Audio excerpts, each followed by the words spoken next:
Baltimore, Maryland will no longer be prosecuting marijuana possession cases regardless of the quantity or the criminal background of the individual that it's regarding.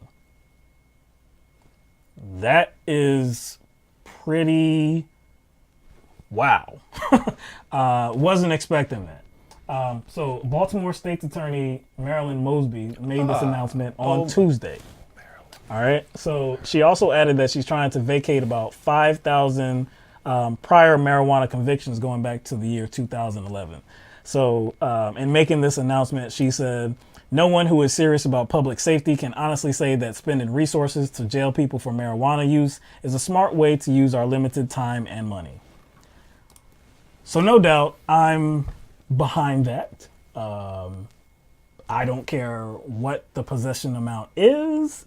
I don't care what the background of the individual is. I don't care. I think that marijuana should be legal. Medicinal marijuana, recreational marijuana.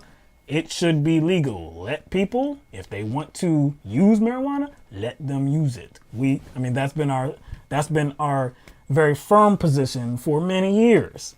So I'm totally behind this. It's like, I think it's important to mention, like the specifics of, because like it was very specific. Like it doesn't matter how much you have, your criminal background, all that. I think it's important to mention that as being a part of this, because all those are used to give cops an excuse. All those things are always used to give cops an excuse. To use their judgment or something like that. Exactly. Oh, well, I thought, So they always use it as some sort of end. They always use it as some sort of probable cause, and I think that's important too. So it's not even about the drugs per se. It's using the reasonable suspicion that there are drugs to violate somebody's rights. Right. But I do like that she mentioned, it's better for the economy. Yes. It is definitely better for the economy. Well, I'm sorry, it's better for the community's economy.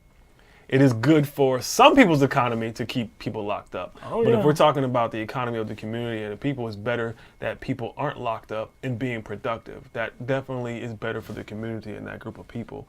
So I'm saying, no doubt. I'm glad she mentioned, the economic angle to it. It's a good move. There is one thing that I'm concerned about, though. There's one thing I'm concerned about. So she also stated that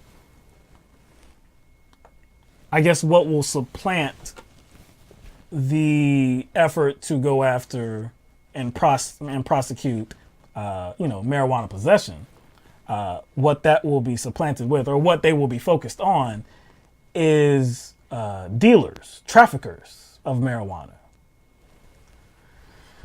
So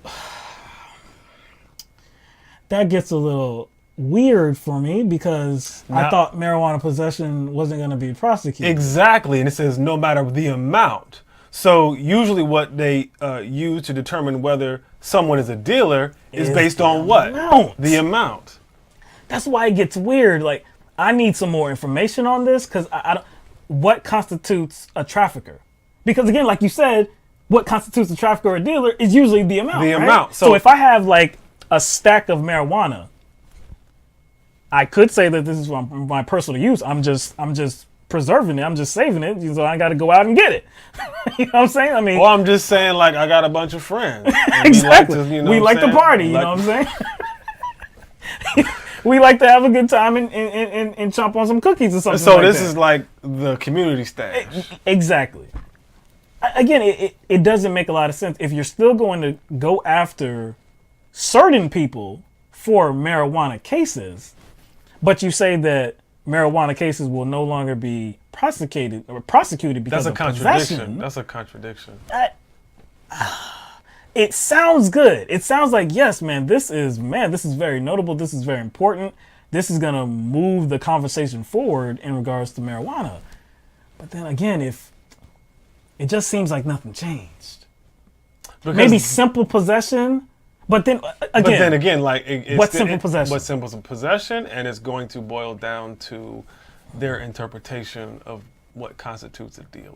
So then, and we already know like law enforcement abuses their I guess their ability to find reasonable suspicion somewhere. They abuse that privilege or that ability they have as law enforcement officers to do that, to find reasonable suspicion. And this could easily be manipulated. So we're back to that conversation about and maybe officers using their authority or the long leash that they have to say, well, this particular individual I deem to be a trafficker or a dealer, so we can prosecute that case.